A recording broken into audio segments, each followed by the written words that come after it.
Hello, my lovely Cancers. This is your reading for the week of June 15th, or when you hear it and it resonates, and it will not be for everybody. Cancers, two things came to mind immediately as I started asking about what we were doing for the collective. And the first one was, I saw you line dancing with cowboy boots on and having a great old time, even though you didn't know the steps. You were laughing about the fact that you were doing it even though you didn't know the steps. And nice cowboy boots too. I've never been line dancing. And the song that came into my mind was Shut Up and Dance With Me. So I looked at the lyrics of the song because I don't really know what I mean. I know the rhythm and I know that line, but I didn't really know the nature of the song. So the song actually is about love. And I feel like this might be about love for you. But it's not specifically about this is going to happen. Not that it might not, but that this is about you and your way of looking at love in the world and being in the world with love.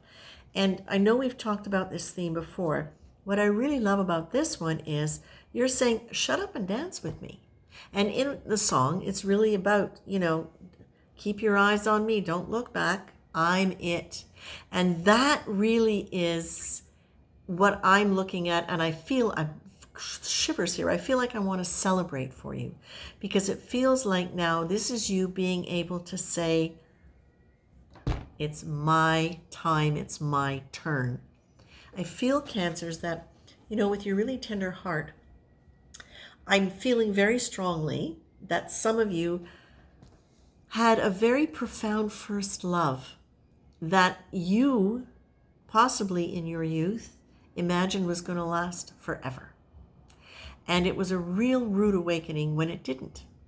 And of course, it was not meant to. It was meant to wake you up to the idea of love, to the idea of being lovable. But what you might have done is you might have attached to that other person as a way to maintain that sense of being loved and worthy and valuable.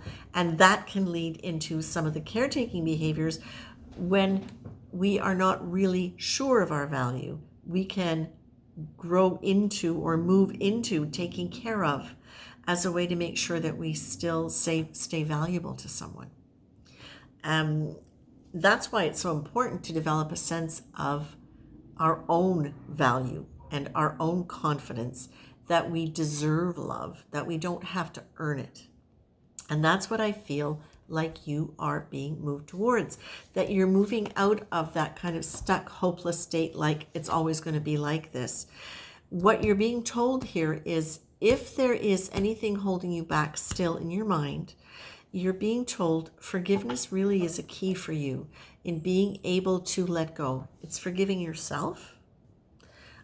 It's forgiving anybody who's ever hurt you. Excuse me. It's forgiving yourself for having put yourself in positions where you got hurt. I'm going to just also say, when we look back on these things and we're analyzing and we're trying to understand, which is a valuable exercise, as long as it doesn't take us down these rabbit holes of obsessive thought, getting curious and understanding who we were, what we did, how we did it, what was the relevance of it, it's all part of the growth that we experience. And it's all part of being able to understand more deeply what our definition of love is. And that it is not just something that is a magical happenstance that happens for some people and not for others. There is a choice that we make, Cancer. There is a choice that we decide we want, we desire, and what kind of love we desire. And sometimes we need to go back and look at the kinds that we had in order to be able to really define exactly what it is we want.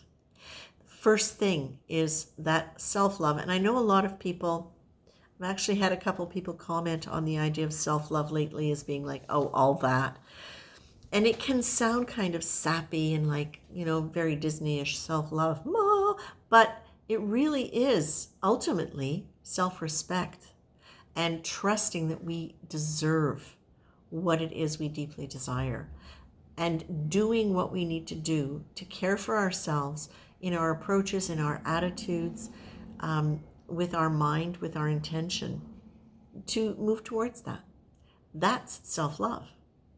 And so within this, we also need to understand, within the context of self-love, it's the understanding that we are here to grow in consciousness, and we are here to do things that won't necessarily look perfect.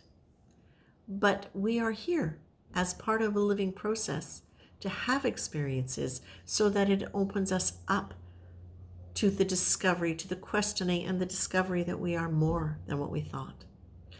That there is an essential part of us that we have not necessarily actively engaged with, and that's our higher conscious mind. So, not Taurus, Cancer, you are really, I feel, in the process of really doing this, and when you are anchored in that nature of self-love, you can use your intuition, and you are being told, use your intuition. Oh, that's good. In the past, sometimes what happens is you intuitively think somebody is a right fit, but it's not necessarily that. If you are processing it still through an old ideology of what love is, what love was, what it was supposed to be, based on who you were and how you experienced it, you're going to be drawn to people based on that frequency. And sometimes you might want to call it wound bonding. This is not what we want. This is us wanting you to be in that clear state in your heart about who you are and what you deserve, really clearly in your heart and in your being, so that you naturally will gravitate to that. And the ones that are the charmers, the manipulators, the ones that can make you feel calm and loved because they spin a good yarn, are not going to be the ones that you're drawn to. And you're not going to be drawn to the ones that need help and need fixing, because that's not going to be the model of how you love anymore. So I feel this is really fantastic and wonderful. And in that space, you are going to be more intuitively aligned with your new values about what love is, what you deserve. You get to put on those cowboy boots and you get to do that dancing, my dears. Much love. Take care.